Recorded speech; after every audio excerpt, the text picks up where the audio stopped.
जब मेरे को सब कुछ मिल गया, मैं डॉक्टर बन गया, एमएलए बन गया, एमपी बन गया, मंत्री बन गया, जिला प्रमुख बन गया, मेरा भाई आरएस बन गया, पटवारी बन गया, भतीजा एमएलए बन गया, मेरी घरवाली अंगूठा छाप मंत्री बन गई। मोदी जी ने भी फैसला कर दिया ना कोई क्रीमी लेयर लागू नहीं होगी। तो सुप्रीम कोर्ट का कहना यह था, जो थर खा गया और जिसको थर नहीं मिली, थर खाने वाले का अलग करो और जिसको थर नहीं मिली उसको थर दो। कोई फैसला नहीं था, कोर्ट का विचार था। लेकिन जो देश विरोधी हैं, जो देश को तोड़ना चाहते हैं और जनता को आपस में लड़ाना भिड़ाना चाहते हैं, उन्होंने हल्ला कर दिया, आरक्षण को खत्म कर रहा हूं। मैंने वो संस्कार लिया है जहां कोई जाति को स्थान है ही नहीं, गरीब का भला हो, उत्थान हो, उसका पक्ष धरूं। सुप्रीम कोर्ट ने कहा कि भाई जो क्रीम खा गया, क्रीमी लेयर, बहन बेटियों ध्यान से सुनना, अपन बटकी में जब दूध तैयार करते हैं तो ऊपर उसके पास, हमारे उधर कहते हैं ऊपर जो आ जाती है ना, उसको थर कहते हैं, थर। इधर क्या कहते हैं मेरे को पता नहीं, थर। तो सुप्रीम कोर्ट का कहना यह था, जो थर खा गया और जिसको थर नहीं मिली, थर खाने वाले का अलग करो और जिसको थर नहीं मिली उसको थर दो।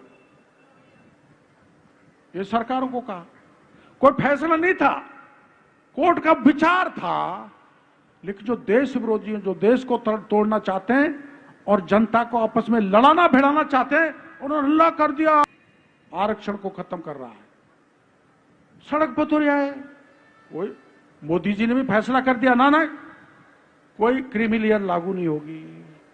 तो मैंने एक भाषण दे दिया था, तो मैं भी एसटी एससी के लोगों के निशाने पर आ गया, लेकिन मैं डरता नहीं, क्योंकि मेरी मां ने मेरे को निर्भीक बनाया है।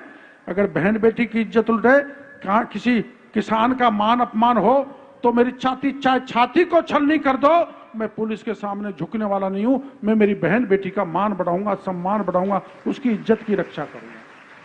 मैंने कह दिया, महाराज मैं 35 साल से देख रहा हूं, 35 साल से निरंतर सतत मेरी बगल में एक गरीब रहता है, जिसके झोपड़ी है, पाटौड़ है, कभी दीवार ढह जाती है तो मैं जाता हूं तो उसको पैसा देता हूं, गेट लगाता हूं। वैसा ही घर मेरा था, वैसा ही मेरा घर, वहां हवेली बन गई, दुख ना बन गया। मैं डॉक्टर बन गया, एमएलए बन गया, एमपी बन गया, मंत्री बन गया, जिला प्रमुख बन गया, मेरा भाई आरएस बन गया, पटवारी बन गया, भतीजा एमएलए बन गया, मेरी घरवाली अंगूठा छाप मंत्री बन गई। जब मेरे को सब कुछ मिल गया तो मैंने ये कहा कि मेरा बगल का व्यक्ति जो कच्चे घर में रह रहा है, मैं तो इतना आगे बढ़ गया, लेकिन जो कच्चे घर में रह रहा है वो 35 साल से पहाड़ में पत्थर फोड़ रहा है, अब उसके बेटे फोड़ रहे हैं। डॉक्टर किरोड़ी लाल को नहीं, मेरे बगल वाले को अधिकार मिलना चाहिए, ये मैंने बात की। अरे राजनीति कितनी विकृत हो गई। एसटी एससी के लोग कहने लगे, डॉक्टर किरोड़ी लाल तो हमारा आरक्षण का विरोध करता है। मेरी बात सुनो, मैं आप सबके बीच में कह के जाना चाह रहा हूं, मैंने वो संस्कार लिया है जहां कोई जाति को स्थान है ही नहीं। मैं किसी आरक्षण का विरोधी नहीं हूं, गरीब का भला हो, उत्थान हो, उसका पक्ष धरूं। इसलिए किसी गरीब को, श्रावक को, यहां जो सुनने आए हैं, मैं बजरंग बली तो नहीं बन सकता, लेकिन जैसे बजरंग बली महाराज ने पापी रावण का नाश किया था, वैसे सवाई माधोपुर में कोई भी पापी हो, उसका नाश करके आपको साथ देने की जिम्मेदारी मेरी है।